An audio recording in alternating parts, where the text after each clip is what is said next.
여러분 그거 아시나요? 증여는 미리 계획해야 된다는 거. 저희 부자 될 거잖아요. 그런데 번 돈, 저희만 쓰고 끝낼 건가요? 자녀 인생은 물론 독립적으로 살아가는 거지만 자산이 점점 불어나서 커져만 갈 텐데 증여하지 않고 상속으로 갔다가는 세금이 많이 나오고 그래서 시기를 놓치고 한꺼번에 증여하려고 했다가 상속세에 버금가는 증여세를 내게 된다는 거 꼭 알고 계셔야 합니다. 안녕하세요. 자산이 전부다입니다. 2025년 6월에 딸이 태어났는데요. 이제 50일이 조금 넘었습니다. 제가 돈에 대한 생각이 많다 보니 아이를 볼 때도 자연스럽게 경제적인 계획을 어떻게 해야 할지 고민되더라고요. 이번 기회에 국가에서 지원해주는 부모급여, 아동수당부터 상속증여까지 알아보게 됐습니다. 그래서 오늘은 자녀 증여를 포함해서 증여의 전반적인 것에 대해서 말해보겠습니다. 여러분은 상속, 증여라는 말을 들었을 때 어떤 생각이 드시나요? 그런 거는 부자들이나 하는 거지 라고 생각할 수 있습니다. 하지만 기본 공제 금액도 크지 않고 세율이 높다 보니 미리 대비하지 않다가는 증여 시 많은 세금을 내게 될 수 있습니다. 합법적으로 안전하게 자식에게 증여를 해주기 위해서는 오늘 영상 내용을 숙지하시고 미리 계획을 세워보는 것을 추천드립니다. 우선 증여란 뭘까요? 내 자산을 누군가에게 주는 것을 뜻합니다. 이에 따른 세금을 증여세라고 합니다. 내가 세금을 내고 본 돈인데 줄 때도 세금을 내야 한다니 아쉬울 따름이지만 그건 저희가 통제할 수 없는 부분이기 때문에 미리 증여에 대해 자세히 알아봐서 세금을 내지 않고 재산을 증여하는 방향으로 가셨으면 좋겠습니다. 그럼 먼저 증여세 과세 기준을 알아보겠습니다. 과세는 항상 받는 사람 기준이고 공제 한도를 판단할 때는 증여 시점으로부터 과거로 10년을 합산합니다. 과세 기준 설명을 위해서 간단하게 기본 공제 한도를 먼저 설명드리면 표에서 보시다시피 받는 사람을 기준으로 이 금액에 대해서는 과세하지 않고 증여가 가능하다는 것을 뜻합니다. 부부끼리는 6억이지만 부부 사이를 제외한 모든 관계에서 부부는 하나로 봅니다. 예를 들어 부모가 미성년 자녀에게 증여할 때는 엄마 2천, 아빠 2천이 아니고 그 부부가 합산해서 2천까지, 그리고 할아버지 2천, 할머니 2천이 아니고 조부모님 합산 2천까지 가능합니다. 그리고 이와 같이 한 세대를 생략하고 증여하는 것을 세대 생략 증여라고 하는데 미성년 손자는 40%, 성년 손자는 30%가 추가로 가산됩니다. 하지만 상속세는 상속 전체 재산에 대해서 부과하다 보니 돈 좀 있으신 어르신분들은 가산세가 있더라도 상속세가 워낙 크다 보니 세대 생략 증여를 많이 활용하는 것으로 알고 있습니다. 그리고 기타 친족은 삼촌, 고모, 처형 등이 해당되는데 이것도 해당되는 분들은 하나로 간주하고 받는 사람 기준 1,000만원까지만 공제됩니다. 예를 들면 삼촌이 1,000만원, 이모가 1,000만원 이렇게는 증여가 되지 않고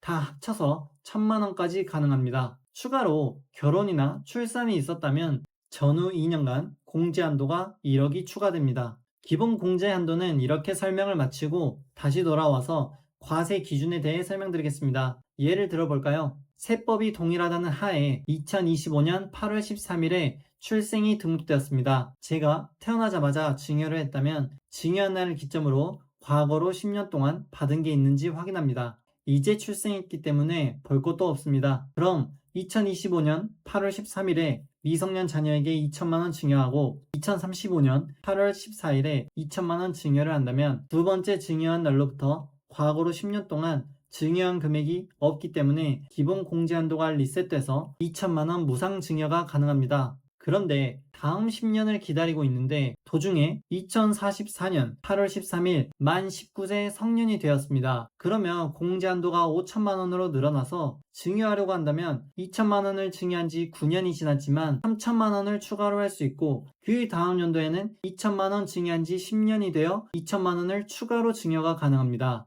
기본 공제 한도를 초과한 금액은 세율에 맞게 과세하게 됩니다. 다음으로 증여의 종류에 대해서 한번 알아보겠습니다. 증여는 세 가지로 나뉩니다. 계좌로 이체해서 바로 주는 현금 증여, 증권 계좌 간 주식 이체로서 들고 있는 주식을 그대로 자녀 증권 계좌로 넣어주는 주식 증여, 매달 얼마씩 자동 이체하겠다 약속을 전제로 한 유기정기금 증여, 이렇게 세 가지로 나눌 수 있습니다. 뭐가 더 좋고 이런 거는 없고 상황에 맞게 증여 방법을 선택하시면 됩니다. 세부적으로 하나하나 더 알아보겠습니다. 현금 증여는 말 그대로 그냥 계좌로 이체하고 그 기록을 가지고 증여 신고를 하는 겁니다. 목돈이 있으실 때 이 방법으로 하시는 것을 추천드리고, 시간이 흐를수록 돈의 가치는 떨어지기 때문에 빠른 시일에 증여를 하는 것이 좋습니다. 자녀가 1살일 때 2천만 원 증여하는 거랑 8년이 지나 9살 때 2천만 원 증여하는 거랑 공제 한도는 똑같습니다. 하지만 자녀가 1살 때 증여하는 것이 제일 가치가 높은 2천만 원이 될 겁니다. 다음으로 주식 증여입니다. 주식 증여는 기준가를 선정하는 방식을 먼저 알아야 합니다. 주식을 증여한 날 기준으로 이전 2개월, 이후 2개월, 총 4개월간 주가를 평균하여 증여 대상 금액이 됩니다. 주가가 많이 떨어졌을 때나 수익이 너무 커져서 세금이 많이 나올 때 주식 증여를 많이들 이용하고 있고, 이따가 설명드리겠지만 증여 신고는 증여한 날로부터 3개월 이내에만 하면 되기 때문에 기간적으로 여유가 있다 보니 주식이 많이 떨어져서 증여를 했음에도 불구하고 2개월간 지켜봤는데 급등해버려서 너무 돈이 커져버리면 세금을 내야 되기 때문에 다시 옮겨서 증여 취소도 가능합니다. 현금 증여는 이체한 순간 증여 취소는 되지 않기 때문에 진짜 주의하셔야 하고, 주식 증여는 이런 방식으로 증여 취소가 가능하기에 장점이 있습니다. 특히 수익이 커졌을 때 증여를 하면 원금과 수익이 나눠서 증여가 되는 것이 아니고 배우자 계좌에서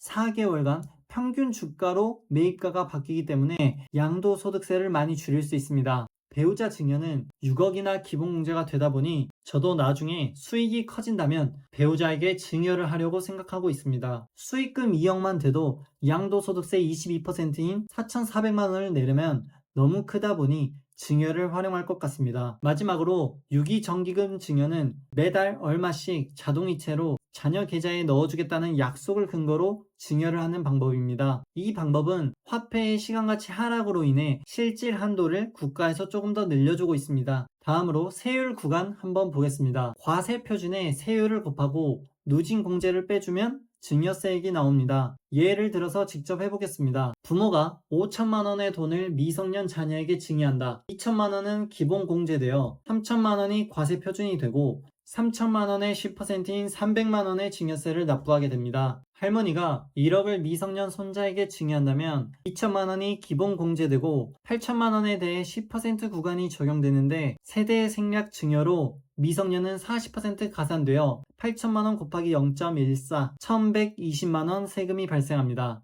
물론 더 큰 금액을 증여할수록 세금은 늘어나는 누진세 구조입니다. 마지막으로 증여 신청은 홈택스나 세무서에 수증자 본인이 신청을 하고 증여를 받은 지 3개월 이내에 신고를 꼭 하셔야 합니다. 그럼 자녀에게 어떻게 주는 것이 가장 좋을까 생각해보면, 국가에서 자녀를 양육하면서 지원해주는 부모급여와 아동수당은 총 3천만 원 정도 되는데, 그 금액을 부모 계좌로 받는 것이 아니라 자녀 계좌로 받게 해서 자녀 소유의 돈으로 만들어 주시고, 목돈이 있다면 태어나자마자 2천만 원 현금 증여, 그리고 10년 간격으로 2천만 원, 성년 되면 5천만 원, 결혼 출산 시 1억 증여해서 1.9억에 끝내려고 했는데, 요즘 30살에도 품 안에 있는 성년들이 많기 때문에 여유가 있다면 5천만 원 추가로 증여해서 2.4억 계획을 세울 것 같습니다. 그리고 주의하셔야 될 게, 그 돈을 자녀에게 증여는 했지만 부모가 자녀 계좌에서 너무 적극적으로 수익을 거둔다면 부모의 능력으로 봐서 그 수익금에 대하여 증여세를 매길 수도 있습니다. 이는 너무 주관적인 영역이라 세무사에게 문의를 해봐야 되고, 하지만 S&P 500이나 나스닥 100 지수 ETF를 정기 적립식으로 투자해 줌으로써 얻는 수익 정도는 부모의 적극적 개입이라고 보기 힘들기 때문에 과세를 안 하지 않을까 생각해 봅니다. 그리고 마지막으로 계좌에 관련돼서는 ISA냐 연금저축이냐 일반 계좌냐인데, 혜택은 조금 더 있겠지만 자녀의 연금저축은 너무 장기적이고 이제 직접 본인이 일하면서 세액공제 받고 모아가는 게 좋을 것 같아서 저는 추천드리지 않고, ISA는 만들지 못하니 불가능하고 황금성이 좋고 어떠한 상품에도 투자할 수 있는 일반 계좌를 저는 추천드립니다. 다들 장기적인 안목으로 연금 저축에 하시는 분들이 많은데 이거는 개인의 성향에 따라 다른 것 같습니다. 이렇게 오늘 간단하게 증여에 대해서 설명드렸는데, 증여는 20대, 30대만 해당되는 것도 아니고 60, 70대 어르신분들도 고민이 많고 방법도 여러 가지인 부분이라 모든 설명을 드리기에는 제가 아직 부족한 것 같습니다. 다음에는 더 깔끔하게 정리해서 알려드리도록 노력하겠습니다. 오늘도 여러분의 목표 자산 달성을 응원합니다. 감사합니다.